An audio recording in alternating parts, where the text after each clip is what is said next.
I couldn't believe what I heard when my own brother looked me in the eyes and said, "Sorry, but you can't be in the wedding photos. You don't fit the image we're going for." Those words cut me like a knife. I wasn't just excluded. I was humiliated by my own family. And the worst part? It wasn't because of something I did. It was because I was too poor. Before I go on, I just want to say, if you've ever felt like the outsider in your own family, you're not alone. And if you want to hear how this story unfolds, please hit that subscribe button. I promise, it's about to get intense. So, let me back up. My brother, Adam, has always been the golden child. Perfect grades, perfect job, and now apparently the perfect wedding. I love him.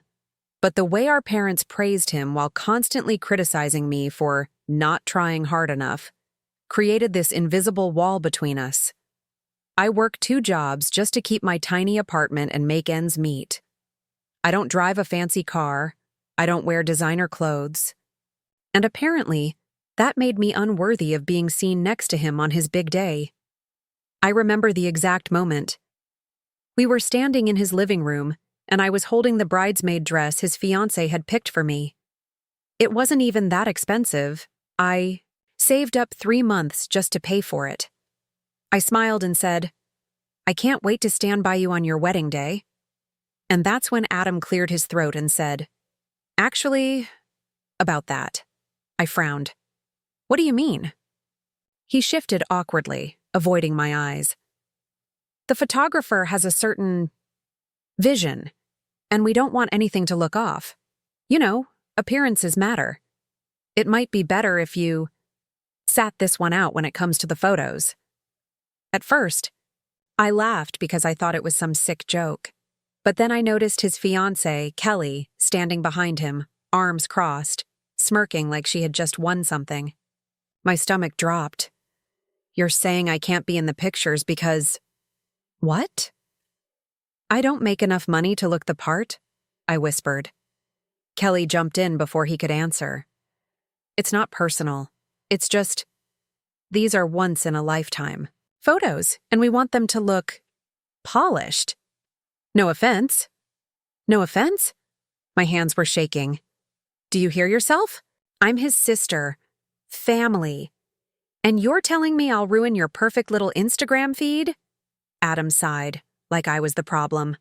"Please don't make this a big deal. You'll still be at the ceremony. Just maybe step aside for the portraits." I walked out before I said something I'd regret. But the damage was already done. The wedding day came, and I swallowed my pride. I sat through the vows.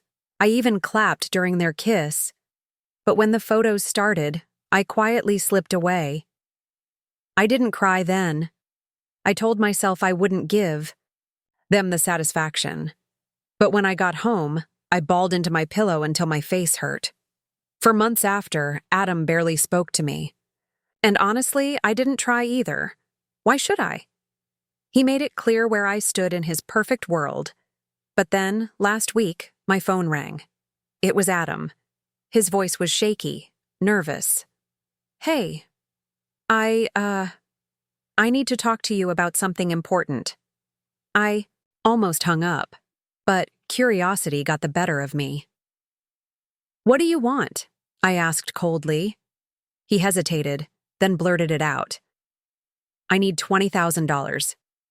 I swear I almost dropped my phone. "You what?"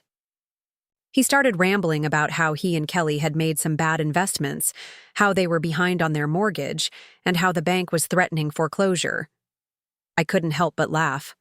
"Oh, so now the poor sister suddenly matters when you're broke? What happened to your perfect life, Adam?" He sighed heavily. "Look, I know I screwed up, okay? But you've always been good with money.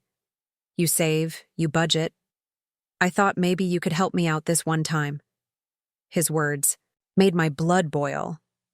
I remembered all those times our parents told me I was a disappointment compared to him. All those moments he looked down on me. And now he had the nerve to ask me for $20,000, like I just had it lying around. I clenched my jaw. You didn't even want me in your wedding photos because I wasn't good enough? And now you think I'll just hand you 20 grand? Do you even hear yourself?" There was silence on the line. Then he said softly, "Please, I wouldn't ask if it wasn't serious. I could lose everything." For a split second, I almost felt bad. Despite everything, he was still my brother. But then I remembered Kelly's smug face and the way my parents defended them, saying, "You have to understand, appearances matter." At weddings, I wanted to scream. Instead, I said, "You'll have to figure it out without me." And I hung up. But the story didn't end there. 2 nights later, there was a knock on my door. When I opened it, Adam was standing there, looking. Nothing like the polished golden boy I used to know. His shirt was wrinkled, his hair a mess, and his eyes desperate. "Please," he begged. "I'll do anything. Just help me." And that's when he revealed something I never expected, something that made my knees go weak. He whispered, "If I don't get the money soon, it's not just the house I'll lose. It's something much bigger, something you don't know about." My heart stopped. I stared at him, trying to process his words. What could possibly be bigger than losing his house? That's when he leaned in closer and said, "Kelly isn't who you think she is. And if the truth comes out, everything will explode." And that's where I'm going to leave it for now. Because trust me, you won't believe what he told me next.